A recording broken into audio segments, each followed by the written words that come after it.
नमस्कार, आप देख रहे हैं सुदर्शन न्यूज और मैं हूं आपके साथ अमित शर्मा। शाम के 7 बज चुके हैं और वक्त है जवाब तो चाहिए का। जवाब तो चाहिए में आज हम बात करेंगे इस्लामिक आतंकी संगठन पीएफआई की, जिस पर बेशक मोदी सरकार ने पिछले साल 5 साल का बैन लगा दिया हो, लेकिन अभी भी इस संगठन की सक्रियता और इसको मदद करने वालों की संख्या कम नहीं हुई है। और यही वजह है कि देश के 17 राज्यों में अपनी मौजूदगी रखने वाले इस आतंकी संगठन के ठिकानों पर यूपी एटीएस ने आज प्रदेश के कई जिलों में यानी कि यूपी में ताबड़तोड़ छापेमारी की है। इस दौरान एटीएस ने पीएफआई के 30 ठिकानों पर छापेमारी करते हुए 70 लोगों को हिरासत में लेकर पूछताछ की। साथ ही सपा नेता अब्दुल खालिक अंसारी और रिहाई मंच के अध्यक्ष मोहम्मद शोएब को धर दबोचा।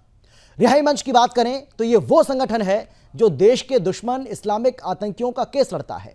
हिंसक गतिविधियों और देश विरोधी गतिविधियों में शामिल रहे पीएफआई पर केंद्र सरकार ने 5 साल का बैन तो लगा दिया, लेकिन सवाल यह है कि आतंक की सोच पर बैन कब लगेगा, कब पीएफआई की आतंकी सोच का सर्वनाश होगा, देश के अंदर बैठे ऐसे लोगों का पक्का इलाज कब होगा और कब कुछ राजनीतिक पार्टियां चंद वोट की खातिर ऐसे आतंकियों को समर्थन देना बंद करेंगी। और आखिर में सबसे बड़ा सवाल यह कि क्या योगी सरकार की इस बड़ी कार्रवाई से ऐसे लोगों में खौफ पैदा होगा। और चर्चा हम इसी को लेकर करेंगे। एक बहुत बड़ा पैनल हमारे साथ जुड़ चुका है। कौन कौन लोग हमारे साथ मौजूद हैं ये भी आपको हम बताएंगे, लेकिन पहले एक रिपोर्ट आपको हम दिखाते हैं जिससे आप आसानी से समझ पाएंगे कि आखिर पूरा का पूरा मामला है क्या, जिस पर आज हम चर्चा करने वाले हैं।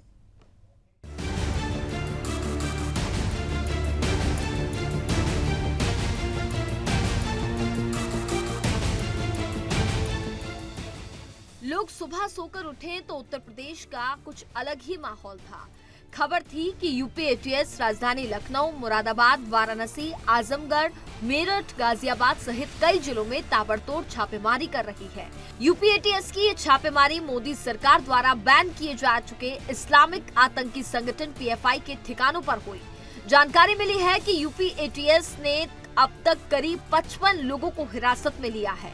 मेरठ में अपनी बेगम का इलाज कराने आए सपा नेता अब्दुल खालिक अंसारी को भी पकड़ा है। इसके अलावा लखनऊ में रिहाई मंच के अध्यक्ष मोहम्मद शोएब को पकड़ा गया है। एटीएस को शक है कि सभी लोग पीएफआई एजेंट्स के संपर्क में हैं। 2047 तक इस्लामिक राष्ट्र बनाने की साजिश रचने वाले पीएफआई को मोदी सरकार ने पिछले साल बैन कर दिया था। देश भर से पीएफआई के सैकड़ों आतंकियों को जेल में डाल दिया गया था। पीएफआई पर बैन लगने के बाद भी कई मददगार सक्रिय थे। योगी सरकार को जब इस बात की जानकारी मिली तो एटीएस को एक्शन के आदेश दिए गए। यूपी एटीएस ने 2 महीनों की मशक्कत के बाद पीएफआई के खिलाफ प्रदेश स्तरीय सर्च ऑपरेशन चलाया और 55 से ज्यादा लोगों को धर दबोचा, जिसमें रिहाई मंच के मुखिया मोहम्मद शोएब का नाम प्रमुख है। रिहाई मंच की बात करें तो ये वो संगठन है जो देश के दुश्मन इस्लामिक आतंकियों का केस लड़ता आया है। यूपी एटीएस द्वारा रिहाई मंच के मुखिया को हिरासत में लेने की पुष्टि मलका बी ने की है। कमिश्नरेट के थाना अमीनाबाद प्रभारी को पत्र लिखकर अपने शौहर के बारे में सूचना मांगी है। फिलहाल एटीएस हिरासत में लिए गए लोगों से पूछताछ कर रही है। एटीएस को इनके पास से बरामद मोबाइल और लैपटॉप से कई संदिग्ध और देश विरोधी गतिविधियों से जुड़ी सामग्री मिली है। Bureau report, Sudarshan news. तो पीएफआई के खिलाफ की जा रही इस बड़ी कार्रवाई को लेकर ही आज हम चर्चा करेंगे। कौन कौन खास मेहमान हमारे साथ मौजूद हैं, सबसे पहले उनसे आपका हम परिचय कराते हैं, उसके बाद चर्चा को आगे बढ़ाएंगे और चर्चा की शुरुआत भी करेंगे। हमारे साथ बीजेपी की ओर से बीजेपी के प्रवक्ता रमाकांत मिश्रा जी जुड़ गए हैं। इसके साथ ही हमारे साथ मुस्लिम स्कॉलर हाजी नाजिम साहब जुड़ गए और इसके अलावा हमारे साथ पूर्व आईजी हरियाणा रणवीर सिंह जी भी जुड़ गए। बहुत स्वागत है आप सभी का हमारे साथ जुड़ने के लिए। लेकिन रमाकांत जी, सबसे पहले मैं आपके पास आना चाहूंगा, अगर मेरी आवाज़ आप तक पहुंच पा रही है तो। और सीधा सवाल मेरा आपसे यह है कि बेशक मोदी सरकार ने पीएफआई पर 5 साल के लिए बैन लगा दिया हो, लेकिन वो आतंकी सोच अभी भी देश के अंदर मौजूद है। उस आतंकी सोच का क्या होगा, कैसे उसका फन कुचला जाएगा, ये अपने आप में एक बहुत बड़ा सवाल है। अब देखिए, यूपी एटीएस की एक कार्रवाई चल रही है, लगातार छापेमारी की जा रही है, लोगों को गिरफ्तार किया जा रहा है, कुछ लोगों को डिटेन किया जा रहा है, उनसे पूछताछ भी की जा रही है। और अभी भी देश के अंदर ऐसे लोग मौजूद हैं जो पीएफआई को समर्थन करते हैं, जो आतंकी हैं इसके, उनका वो समर्थन करते हैं और उनकी मदद भी कर रहे हैं। इस पर रोक कैसे लगेगी, उस पर बैन कब लगेगा और कैसे लगेगा? अमित जी, निश्चित तौर पर जिस तरह से उत्तर प्रदेश में अभी एटीएस ने कार्रवाई की है, मुझे लगता है देश नहीं प्रदेश के अंदर में भी अभी सफाई अभियान चलता है। आप देखेंगे दहशतगर्द हो, आतंकवादी हो, चाहे कोई माफिया हो, चाहे गुंडे हो, इनका सफाया जिस तरह से आज प्रदेश के अंदर में हो रहा है, देश के अंदर में हो रहा है, मुझे लगता है इससे पहले भी बहुत बार ऐसे कोई प्रयास किए नहीं गए, खास करके जो एक संजीदगी तरीके से इस तरह के आतंकवादी संगठनों के ऊपर में कोई रोक लगे। लेकिन आज हम देख रहे हैं, प्रदेश हो चाहे देश हो, जिस तरह से इनके ऊपर में छापेमारी चल रही है। और हमने देखा उत्तर प्रदेश के अंदर में 20 ऐसे जिले के अंदर में छापेमारी की गई है, जिसमें 70 संदिग्धों को हिरासत में लिया गया है। और खास करके जो 2 वांछित थे, वो उस वांछितों को पकड़ा गया है, जिसके ऊपर में 50-50 हजार के इनाम भी रखे हुए थे। मैं कहना चाहूंगा जो कि आज प्रदेश के अंदर में जिस तरह से कानून व्यवस्था हो, चाहे माफियाओं के ऊपर में कार्रवाई की बात हो, चाहे आप देखेंगे आतंकवादी संगठनों के ऊपर में जो कार्रवाई चल रही है, चाहे जम्मू कश्मीर हो चाहे कन्याकुमारी तक, मैं ऐसे हर एक चीज का जो देख रहा हूं, जो सरकार कितनी संजीदगी इसके साथ उसके ऊपर में कार्रवाई कर रही है। और निश्चित तौर पर आप देखेंगे इस तरह के सोच के ऊपर में भी लगाम लगेगा। और सरकार अपनी नीति और पॉलिसी जो स्पष्ट कर चुकी है। जब 2014 में मोदी जी का शासन आया था, तो उस समय में भी उसने बिल्कुल स्पष्ट कर दिया था जो कि 0 टॉलरेंस आतंकवादियों के ऊपर में रहेगी। और निश्चित तौर पर ऐसे आतंकवादी संगठनों के ऊपर में भी रोक लगेगी, उसका सफाया किया जाएगा। और ऐसे सोच के ऊपर में भी जो इसको बल देने की कोशिश कर रहे हैं, उनके ऊपर में भी लगाम लगाई जाएगी। ये मैं आपके चैनल के माध्यम से बड़ी स्पष्टता के साथ कहना चाहूंगा। जी ठीक है, ठीक है रमाकांत जी, मैं लौटूंगा आपके पास में, एक बार फिर से आपके पास आऊंगा। लेकिन हाजी नाज़िम साहब, जब भी कोई ऐसी कार्रवाई होती है, आप लोग ये कहते हैं कि जानबूझकर मुसलमानों को टारगेट किया जा रहा है। अब देखिए, जो यूपी एटीएस ने कार्रवाई की है, उसमें भी अगर आप देखेंगे मोहम्मद शोएब को पकड़ा है, इसके साथ ही अब्दुल अंसारी को पकड़ा है। तो भाई अब इन नाम से पता चल रहा है कि ये कौन लोग हैं।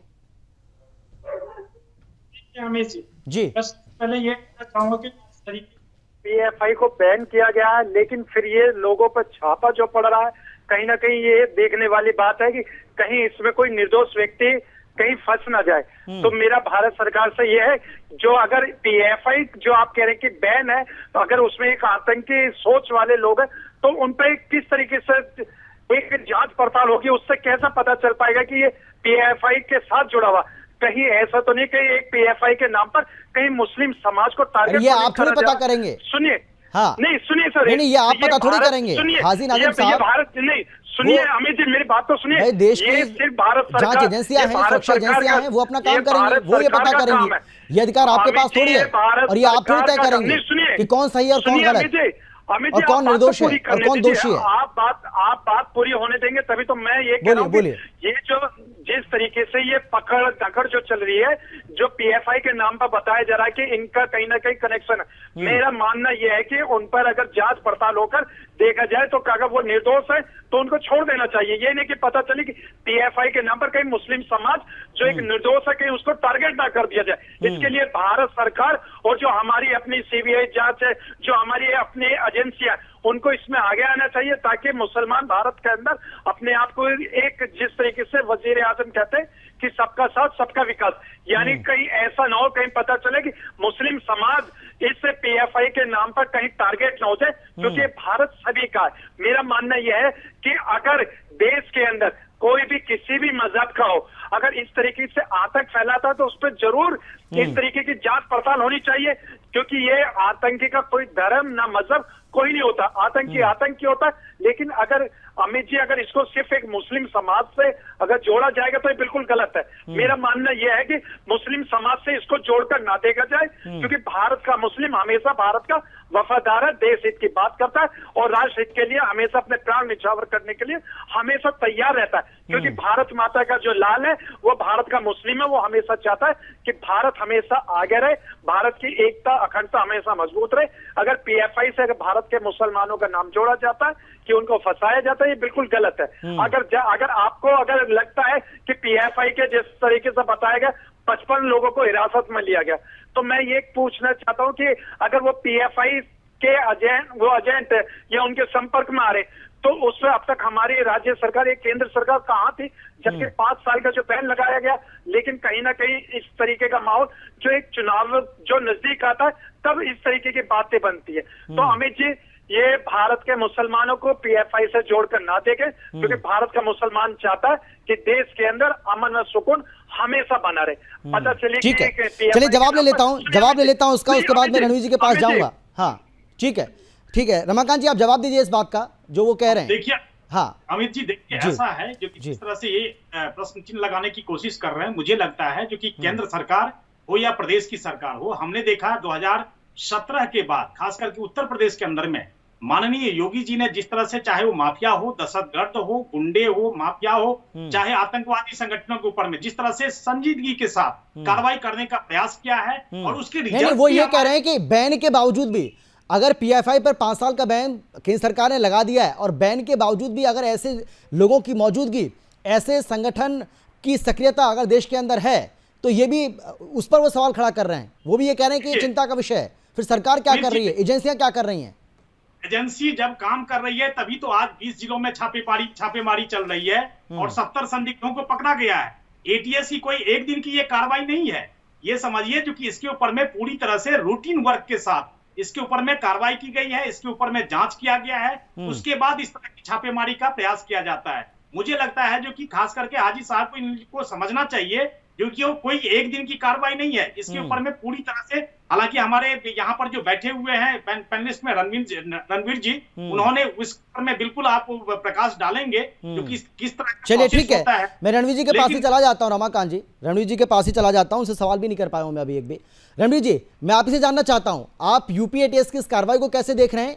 और जो सवाल यहाँ पर हाजी नाज़िम साहब उठा रहे हैं, उनका ये कहना है कि बैन के बावजूद भी अगर उसकी मौजूदगी रहती है, उसके लोगों की मौजूदगी रहती है और वो संगठन काफ़ी हद तक सक्रिय अगर दिखाई भी पड़ता है, तो ये तो फिर सवाल खड़ा होगा ना जांच एजेंसियों के ऊपर, सुरक्षा एजेंसियों के ऊपर और सरकार के ऊपर भी।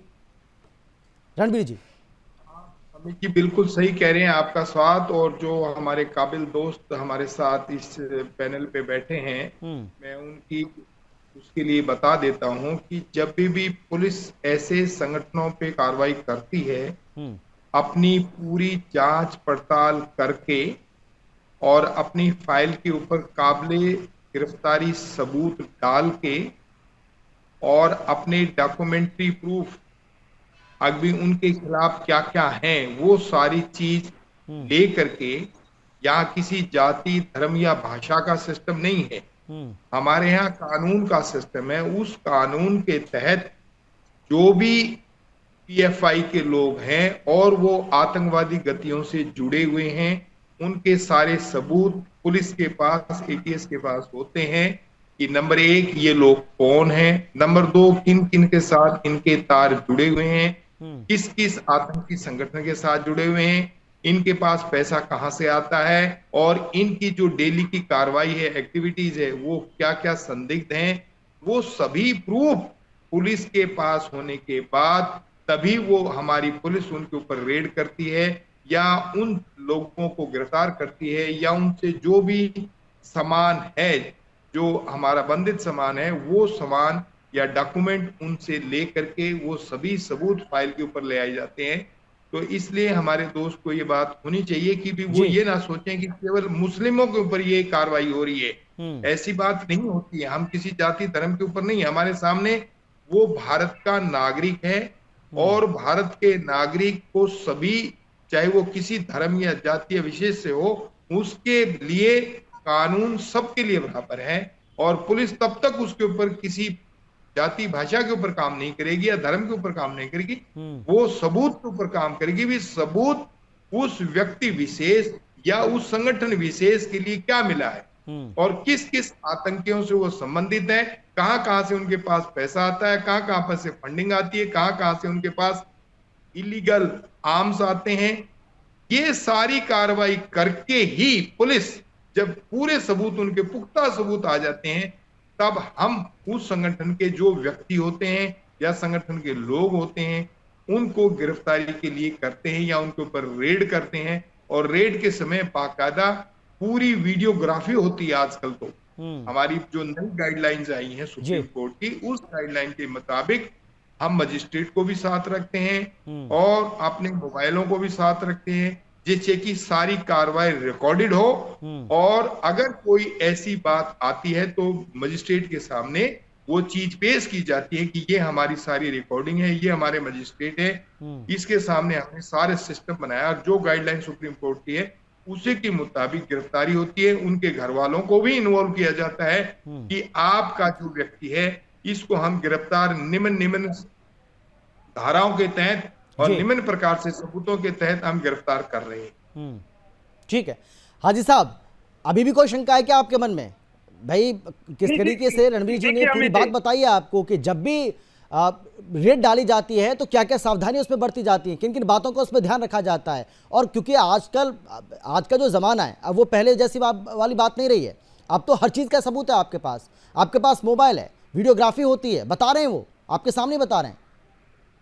देखिए अमित जी, जिस तरीके से रणवीर सिंह जी ने बात बताई है, मैं आपको एक बात बताना चाहता हूँ कि आतंकी का कोई भी धर्म या मजहब नहीं होता। आतंकी आतंकी होता है, चाहे वो किसी भी समाज से आता हो। लेकिन मैं ये कह रहा हूँ कि पीएफआई के नाम पर कि भारत के मुसलमानों के टारगेट ना करा जाए, क्योंकि हमेशा देखा जाता है कि मुसलमान को उठा लिया जाता है, फिर बाद में जांच पड़ताल के बाद वो निर्दोष साबित होता है। तो मेरा यह है कि उसके जो 10 साल 5 साल जो जेल के अंदर बीतते हैं वो वापसी कोई नहीं एक दो नाम आप आते। बता पाएंगे तो क्या ऐसा? अगर आप सवाल देखिए, खड़ा ऐसा कर रहे हैं, अगर सुनिए, ऐसी बातें आप कर नहीं, रहे हैं तो देखिए, कोई, क्योंकि आरोप लगा के भाग जाना ये आपकी पुरानी आदत है। मैं आपसे जानना चाह रहा हूं जो आप कह रहे हैं कि किसी भी मुस्लिम को पहले उठाया गया हो, उसके बाद वो निर्दोष साबित हुआ, उसके बाद उसको छोड़ दिया गया। एक दो उदाहरण आप दे पाइए, अगर आप दे पाए तो बोलिए, आप बताइए। आप सुनिए, आप बात सुनिए। लखनऊ के अंदर भी ये बहुत समय पहले की बात है, जब बताया गया था कुकर के नाम पे कि उसमें बम है, उसमें उठा लिया गया, फिर बाद में जांच पड़ताल पे पता चला गया कि ऐसा कुछ नहीं। मैं वो कह रहा हूँ कि अगर वाकई में अगर वो दोषी है तो उसको सजा मिलनी चाहिए, क्योंकि अगर देश के साथ अगर कोई गद्दारी करता है तो हम अपने देश के साथ है, उस गद्दार के लिए हम भारत सरकार से कहते हैं कि उसको सजा मिले। लेकिन ऐसी चीजों पे भारत के मुसलमानों को इस तरीके से टारगेट ना करा जाए पीएफआई के नाम पे, क्योंकि भारत का मुसलमान देशभक्त है, देश का गद्दार नहीं। कि इसलिए मैं बार बार ये कह रहा हूँ कि भारत के मुसलमान को भारत हित के लिए हमेशा भारत का मुसलमान तैयार वो खड़ा रहता है। अमित जी, ठीक है, रणवीर जी कुछ कहना चाह रहे हैं, आपकी बात का जवाब देना चाह रहे हैं। हाँ रणवीर जी बोलिए, आप बोल रहे थे। हाँ बोलिए आप। हमारे अभी प्रवक्ता भाई बैठे हैं, उन्हें एक एप्रीहेंशन मतलब एक डर सा है कि भी हमारे मुसलमान भाइयों के साथ इस आतंकवादी संगठन को ना जोड़ा जाए। निश्चित रूप से आप हाजी जी फारिग हो जाएं कि हम ऐसा ना तो करते हैं ना करने देते हैं जूनियर लेवल पे। अभी ये जितनी रेड हुई हैं आपके सामने धीरे धीरे कल तक सारे सबूत पुलिस के आ जाएंगे। कम से कम पिछले 1 महीने से पुलिस वो सारे पुख्ता सबूत जुटाने में इनके खिलाफ लगी हुई। नंबर 2, जब काबिले गिरफ्तारी सबूत या वो पुख्ता सबूत जो आतंक से संबंधित हैं वो आने के बाद ही रेड हुई है। रेड होने के बाद सबूत जब एक दूसरे से कॉर्पोरेट किए हैं, मिले हैं, तब उनको गिरफ्तारी डाली। हाजी साहब, देखिए रणवीर जी, भारत का मुसलमान, सुनिए मेरी बात, भारत का मुसलमान हमेशा भारत के साथ रहता और भारत हित की हमेशा बात करता है। अगर देश को अगर कोई भी संगठन, मैं ये नहीं कहता कि पीएफआई हो या कोई भी हो, अरे पीएफआई में भी तो पीएफआई में जो लोग शामिल है वो कहां से हैं? वो भी तो भारत के ही है ना। पीएफआई पर बैन क्यों लगाया गया ये भी आपको पता है। अब पीएफआई से जुड़े जो लोग पकड़े जा रहे हैं, जिनको डिटेन किया जा रहा है, उनके नाम भी आप देख रहे हैं। अमित जी, मैं ये कह रहा हूँ कि जो देश के साथ गद्दारी करता है वो भारतीय नहीं है, तो वो देश का गद्दार है, चाहे वो किसी भी समाज से आता हो। लेकिन जब आप ऐसे लोगों का जब आप ऐसे लोगों का समर्थन करते हैं, तो उनके हौसले और ज्यादा बुलंद होते हैं। वही तो सवाल है, क्या आप लोग ऐसे लोगों का समर्थन क्यों करते हैं? और जांच होने से पहले ही आप उनको निर्दोष साबित करना क्यों चाहते हैं? आपको ऐसा क्यों लगता है कि उनके धर्म के आधार पर उनको टारगेट किया जा रहा है? देखिए अमित जी, मैंने कहा भारत का मुसलमान सिर्फ भारत को समर्थन करता है, और जो देश का गद्दार, चाहे वो किसी भी समाज का हो, वो देश का गद्दार होता है। मेरा मानना है कि भारत सरकार को ऐसे जो संगठन है जो देश और मानवता को नुकसान पहुंचाए, उनके खिलाफ सख्त से सख्त एक्शन लेना चाहिए, ताकि भविष्य के अंदर कोई भी ऐसा संगठन सक्रिय ना हो और कोई भी ऐसा संगठन जो मानवता को नुकसान न पहुंचाए, चाहे वो किसी भी धर्म या समाज से आता हो। भारत के अंदर हमेशा एकता, भाईचारा हमेशा कायम रहे, क्योंकि हिंदू मुस्लिम ये भारत की अखंडता को मजबूत करने के लिए हमेशा एक साथ तैयार है, क्योंकि दोनों ने ही मुल्क को आजाद कराने के लिए अपना खून बहाया।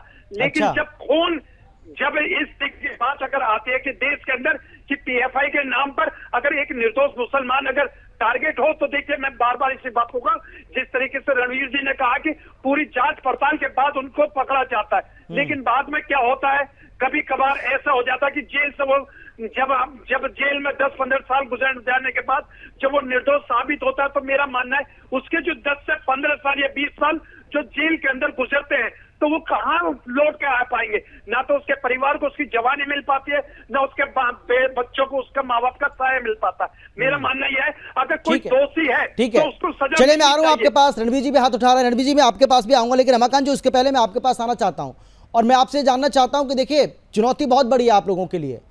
आप लोगों की चुनौती इसलिए भी बड़ी है क्योंकि देश के अंदर जो दुश्मन बैठा है उससे भी आपको निपटना होगा। समाजवादी पार्टी का एक नेता यूपी एटीएस की ओर से उठाया गया है, उसको पकड़ा गया है क्योंकि वो पीएफआई से जुड़ा हुआ था। तो सवाल यह है कि ऐसे लोगों से भी तो आपको निपटना पड़ेगा। देश के अंदर समाज में ऐसे जो लोग बैठे हुए हैं उनसे भी तो आपको निपटना पड़ेगा, जो देश के दुश्मन है, जो देश के दुश्मन है और लगातार ऐसे लोगों को समर्थन देते हैं। बिल्कुल सही बात है अमित जी, आपने सही कहा। देश के अंदर में भी दुश्मन बैठे हुए हैं और वो देश को खाने की कोशिश कर रहे हैं, देश को खोखला करने की कोशिश कर रहे हैं। आपने देखा होगा जो कि हमारी कटिबद्धता और प्रतिबद्धता, आपने जब देखा होगा जो कि जम्मू कश्मीर से हमने 370 हटाया था, उस समय में भी हमारी कटिबद्धता और प्रतिबद्धता आपको नजर आई होगी और देश को नजर आई होगी। आज जम्मू कश्मीर के अंदर में जो आतंकवादी संगठन है या जो भी है, वो थोड़ी सी बौखलाहट है। मुझे लग रहा है 10 से 5% के आसपास ही अब रह गई है। नहीं तो जिस तरह से एक 110% के वहां पर जो आतंकी संगठन काम कर रहे थे, आज हमने उसकी कमर तोड़ दी है। और ये निश्चित तौर पर जो थोड़ी बहुत वहां पर उठापटक हो रही है, ये उनकी बौखलाहट है। उत्तर प्रदेश हो चाहे कहीं भी देश के किसी भी कोने में जहां पर भाजपा शासित जो प्रदेश है, वहां पर हमने इस तरह की जो नीति है हमने स्पष्ट करके रखी हुई है, जो कि वहां पर कोई भी आतंकवादी संगठन को पनपने नहीं देंगे, माफियाओं को पनपने नहीं देंगे, गुंडा राज नहीं चलने देंगे। और ये हमारी बिल्कुल प्रतिबद्धता दिखाती है। देश के अंदर में 2014 के बाद से जिस तरह से हमने बदलाव लाने की कोशिश की है, 2017 के बाद हमने उत्तर प्रदेश के अंदर में कानून व्यवस्था को लाने की कोशिश की है। इसीलिए हमने देखा होगा जो कि 35 सालों के बाद जिस तरह से हमारी सरकार है वहां उत्तर प्रदेश के अंदर में, यही प्रतिबद्धता, जनता का विश्वास, जनता का आशीर्वाद हमें मिला है। और ये तौर पर ये आगे ही ऐसे ही कायम है। ठीक है। हाँ रणवीर जी आप बोलिए, आप बोल रहे थे, कुछ कहना चाह रहे थे आप, बोलिए आप। मैं ये कहना चाह रहा था कि हमारे हाजी साहब को जो थोड़ा सा शंका हो रही है, संदेह हो रहा है, उनको मैं क्लियर करना चाहता था कि मेरे भाई, पुलिस की तफ्तीश के तहत जो आप बात कह रहे हैं कि गलती से किसी इंसान से भी होती है, कि कई दफा हमारे पास भी गलती से कुछ ऐसे सबूत आ जाते हैं या दे दिए जाते हैं कि हम उसको गिरफ्तार कर लेते हैं। लेकिन हम कोशिश 100% ये कोशिश करते हैं कि अपने चालान में उन्हीं की गिरफ्तारी कोर्ट के सामने रखी जाए और उनके सामने चालान पेश किया जाए जिनके बारे में हमें कोई डाउट ना हो और पूरे पुख्ता सबूत हमारे पास हो। नंबर 2, जो कोर्ट का मामला है, कोर्ट की जो कोर्ट की जो जवाबदेही है या कोर्ट का जो न्याय है, उसकी प्रक्रिया में कई चीजें इन्वॉल्व होती हैं। पहली, पुलिस फाइल नंबर 1, नंबर 2 जो डिफेंस का वकील है उसकी फाइल, नंबर 3 जो गवाह होते हैं उनकी फाइल। ये तीनों चीजें जब गवाह और डॉक्यूमेंट्री जो सबूत है, उन सारों को मिलान के बाद कोर्ट अपना फैसला देती है और कोर्ट एक फार्मूले पे काम करती है जी कि हमारे 1000 दोषी छूट जाए, निर्दोष उसमें ना फंसे। तो उनका ये जो फार्मूला है, उसके तहत वो पुख्ती बात लेने के बाद ही किसी व्यक्ति को सजा देते हैं। अब वो कोर्ट से बरी होना या कोर्ट में निर्दोष साबित होना और पुलिस की तफ्तीश में दोषी साबित होना, दोनों में फर्क है। ये मैं आपको आपके उसमें डालना चाहता हूं। पुलिस अपना काम कानून के मुताबिक और जो सबूत हमारे पास आते हैं उसके मुताबिक अपने चालान को पेश करती है। कोर्ट उस चालान के बेस के ऊपर जो गवाह है और गवाह के साथ जो डॉक्यूमेंट है और जो कॉर्पोरेट एविडेंस है, उसके बेस के ऊपर वो सजा देती है। अगर कोई गवाह उसमें मुकर जाए, कोई गवाह उसमें जब मुकर जाते हैं जी, तो कोर्ट उन केसेस को या उन मुलजिमों को बरी कर देती है। लेकिन जहां तक सवाल आतंकवादी गतिविधियों में है, उसमें हम बहुत सावधानी के साथ मतलब पूरे गाइडलाइन जो सुप्रीम कोर्ट के हैं उनके तहत सारी बातों को देखते हुए, वीडियोग्राफी करते हुए, मजिस्ट्रेट की इन्वॉल्वमेंट करते हुए और पब्लिक के ऐसे गवाहों को सेट करते हैं जो डॉक्यूमेंट्री प्रूफ के साथ मिलते होंगे, तभी उनकी गिरफ्तारी होती है। तो हम कोशिश करते हैं, गलती हमसे भी हो सकती है, लेकिन हम कोशिश करते हैं कि कोर्ट के सामने सच्चा सुच्चा चालान और जो दोषी हैं उन्हीं का पेश किया जाए। ठीक है, लेकिन हाजी साहब ये तो आप भी चाहेंगे ना कि पीएफआई पर बैन लग गया, लेकिन पीएफआई को जो लोग अभी भी समर्थन कर रहे हैं या ऐसी सोच रखते हैं उनका तो फन कुचला जाना चाहिए, ये तो आप भी चाहते होंगे। देखिए अमित जी, जिस तरीके से अभी आपने कहा कि जो पीएफआई का बैन होने के बाद भी अगर समर्थन करते हैं वो देश के वफादार नहीं है। भारत का मुसलमान देश का वफादार है। वो आतंकी सोच या आतंक के गतिविधियों में लिप्त होने वाले ऐसे संगठन को कभी भी भारत का मुसलमान पसंद नहीं करता। भारत का मुसलमान अमन पसंद है। और एक बात मैं, जो भाजपा के प्रवक्ता जी हैं, मैं उनसे एक बात पूछना चाहता हूँ। उन्होंने कहा कि जब से 2017 से योगी सरकार उत्तर प्रदेश के अंदर आई है तो माफियाओं और जो ये पीएफआई है इन सब पर शिकंजा कसा जा रहा। मैं पूछना चाहता हूँ कि जो जुनैद और नासिर को जिंदा बोलेरो के अंदर जला दिया गया था, क्या उस संगठन पर भी ऐसी कार्रवाई होगी? मेरा सवाल सिर्फ ये है। और देखिए, जिस तरीके से हमारे रणवीर सिंह जी ने कहा कि गलती हो जाती है, तो बिल्कुल देखिए उस बात को रणवीर सिंह जी भी एक्सेप्ट कर रहे हैं और मैं भी एक्सेप्ट करता हूँ कि हाँ देखिए, कोर्ट में जाने के बाद वो निर्दोष साबित हो जाता है, उसके 15-20 साल जो जवानी के होते हैं वो वापसी नहीं हो पाते। लेकिन हमारे देश की सरकार और जो इंटेलिजेंसी है उनको इस तरीके से काम करना चाहिए, कोई भी निर्दोष व्यक्ति इस तरीके से जेल में न जाए। हाँ, अगर वो दोषी है तो उसको भारत के कानून के तहत उसको सजा मिलनी चाहिए, क्योंकि वो भारत का दोषी है। तो अमित जी, मैं बार बार इसी बात को करूंगा, पीएफआई को भारत के मुसलमान से जोड़कर ना देखा जाए। जो भारत को तोड़ने की बात करता है, भारत का मुसलमान, लेकिन पीएफआई का मकसद तो इस्लामिक राष्ट्र बनाना है ना। पीएफआई का मकसद है इस्लामिक राष्ट्र बनाना, देश को 2047 तक गजवाए हिंद बनाना, मकसद तो यही है ना उसका। तो फिर कैसे ना जोड़े, आप बताइए। इस्लामिक राष्ट्र कौन चाहेगा?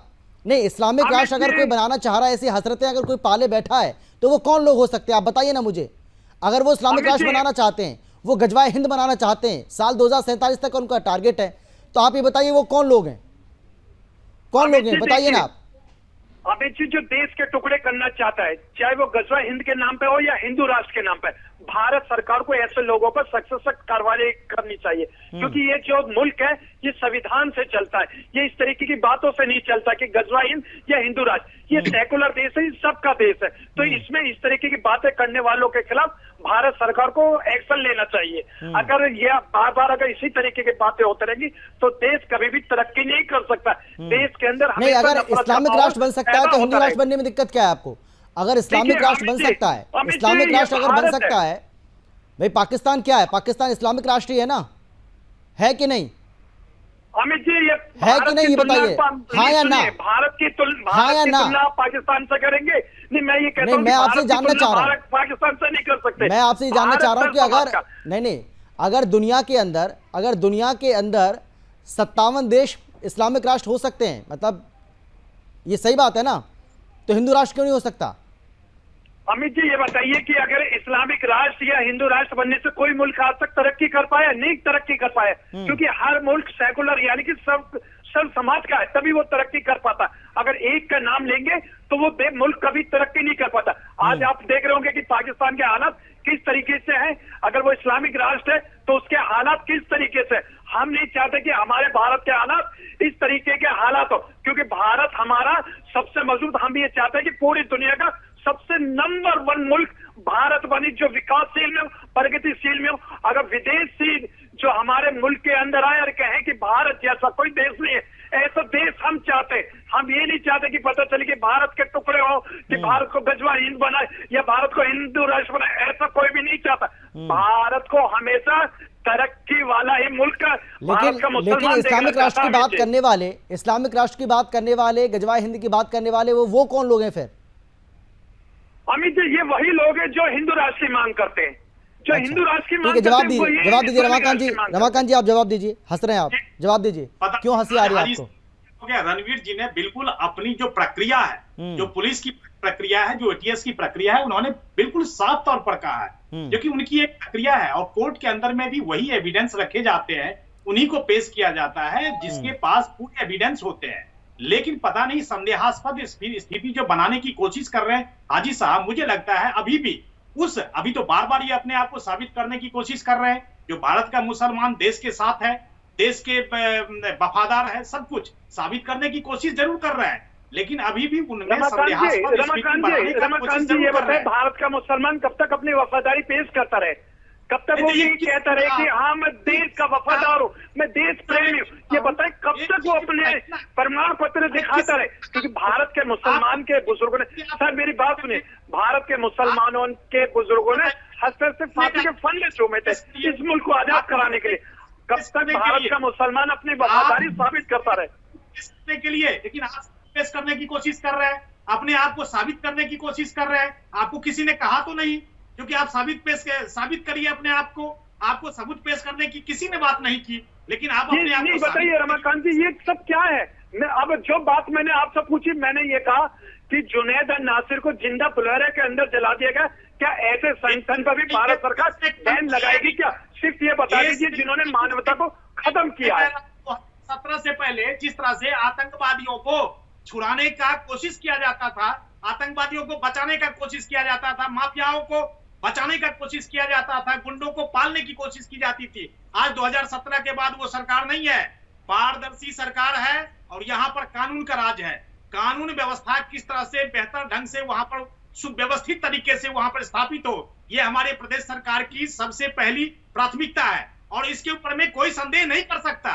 आज आप देख रहे हैं उत्तर प्रदेश के अंदर में किस तरह से कानून व्यवस्था आपकी चरम सीमा पर है और उसको सुव्यवस्थित करने के लिए माननीय योगी जी ने पूरी तरह से अपने आप को समर्पित करके रखा हुआ है।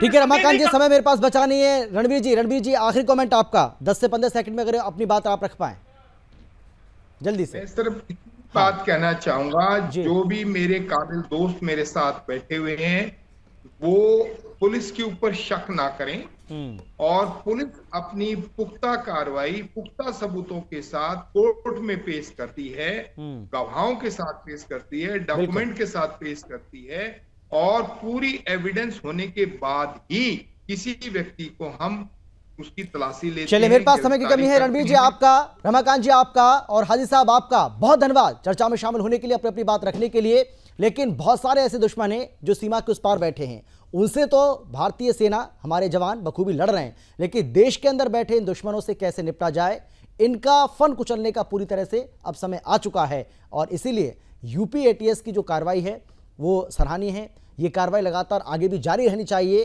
क्योंकि पीएफआई पर बेशक बैन लग गया है, लेकिन ऐसी सोच रखने वाले, इनका समर्थन करने वाले, इनको साथ देने वाले अभी भी देश के अंदर मौजूद हैं और इसीलिए हम पूछ रहे हैं कि इनका फन कब तक पूरी तरह से कुचला जाएगा। फिलहाल इतना ही, लेकिन देश और दुनिया की बाकी खबरों के लिए आप देखते रहिए सुदर्शन न्यूज़। नमस्कार।